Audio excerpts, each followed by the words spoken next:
Make sure to subscribe and turn on the notifications so you can be alerted when new content is released. Enjoy the video. When a person is suffering, what are they looking for? They're looking for me to take them out of their suffering, and I can give them the answer, the correct answer to their problems, and they will argue against me. They will argue the entire time. No, but. And no, what I just say, take the ride with me. So have you ever heard me say that emotions are bad? No. Have you? No, emotions are the end product of an experience. So then, do I react in my life? Yep, I do. But the question is, how long are you going to react? That's the real question. Because if you keep that emotional reaction going on for an extended period of time, sooner or later it'll become your identity. And then people say, why are you so bitter? Why are you so frustrated? Why are you suffering so much? And your brain, in that emotion, you're in the emotion, which means you're in the chemical residue of the past, is going to call up the event because you're emotionally connected to it. And you're going to say, I'm this way because of that past experience. So then, imagine what I do with people. We have people that have been abused. We have people that have been traumatized, that have been assaulted. We have people that have had very, very difficult pasts. And have you ever heard me say to revisit the event? Have you ever heard me say that? Never do we need to revisit the event, because once you do, you open the box. But what we want to do is overcome the emotion, because that's just what's lasting from the event. So you sit a person down, and the moment you sit him down, what do you think the body's going to do? It's going to look for something to recreate that emotion, because that's the person's identity. Are you with me still?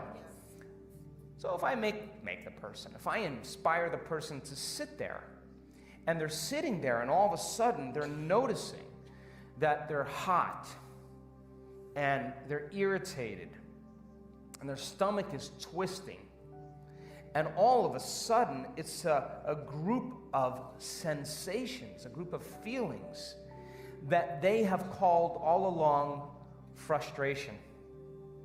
But the different sensations, the moment you name it, it becomes an emotion. But what it is just bodily sensations. It's energy that's stuck in the body. So the body is looking to go back to the past. It's believing it's in the past. Are you with me still? So if the person becomes aware that their body is doing that, and like training an animal, allow the body to feel that emotion and then settle it down into the present moment. When you settle it down into the present moment, the body starts to trust the present moment and move out of the past. And there's a release of energy. Then the body goes, well, wait a second, what's going to happen in the next moment? And it starts doing that. And it starts to try and anticipate the future. And you settle the body back down into the present moment. And every time you do that, you're telling the body it's no longer the mind. That you're the mind, and your will is getting greater than the program. And all of a sudden, you start to lower the volume to that emotion. And when you begin to break the addiction to that emotion, the side effect of breaking that addiction is called joy. It's called freedom. All of a sudden, the body's saying, I don't want to be tormented anymore. Now, does that mean you shouldn't grieve over things that you lose? Grieving is a biological process. It's neural pruning. It's a death of circuitry. It's a death of emotions.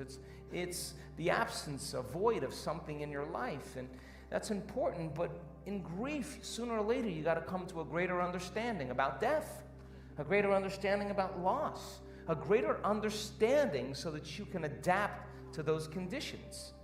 Every time I sit with someone and they start complaining about their life, and I let them go for a few minutes, and then I go, oh. You know what I say to them? You only complain about your life when it's not working. And the emotion that you're feeling right now is keeping you connected to the past. You never do this when your life is working. And so I don't have a problem with moving through the stages of emotions. But I also know that what a person really wants more than anything else is to be free. People want to be free. And I have witnessed transformation on every culture, on every skin color, every shape, every size, every age. I've witnessed it. And the same radiance that takes place in a person's face, a light behind their eyes, a different physical presentation of their face is eminent, it's real. And that person has worked to overcome themselves. And so it's not that we shouldn't feel emotions. We should feel those emotions and feel them completely. And like a child, get over it though. And just let it out and then go. When we witness people analyzing their life within some disturbing emotion on the brain scans, over and over again, we saw their brain getting worse. Just worse. And I would go, excuse me, Hector, what the hell were you doing in there? Oh, I was just caught up with my ex and the kids. And well, yeah, I want you to know that that's making your brain worse. And so then when they start reasoning that, and they understand, I'm not going to give them the answer to their problems, because when a person is suffering, what are they looking for? They're looking for me to take them out of their suffering, and I can give them the answer. The correct answer to their problems, and they will argue against me. They will argue the entire time. No, but. And no, I just say, take the ride with me. Give me 4 days. Give me 5 days. Cross the river. Get beyond yourself and get beyond that emotion. And the memory without the emotional charge is wisdom. And that's the name of the game, because the soul can't go to the future, can't create a new adventure, can't journey back to source if you're living by some emotion that's keeping you in the past. The soul doesn't even know what to dream about. It can't, because it's seeing the future through the lens of the past. So then when the person starts coming up against themselves and they're sitting there and you say you create your reality, all right, well, then I'm going to have a thought about what I want, but they can't control their thoughts. That's because their body's influencing their mind.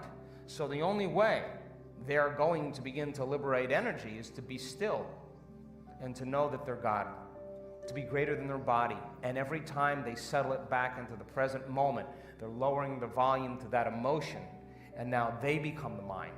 And the body is no longer the mind. And when the body is finally free, they'll see possibilities they never saw before. I've seen it too many times. And all of a sudden, all that person wants to do is be in the present moment and become more happy. They want more of that. But living in guilt or grief or shame or unworthiness, I had someone tell me they lost a loved one the other day. And I said, well, okay. How long have you been grieving? Oh, about a year.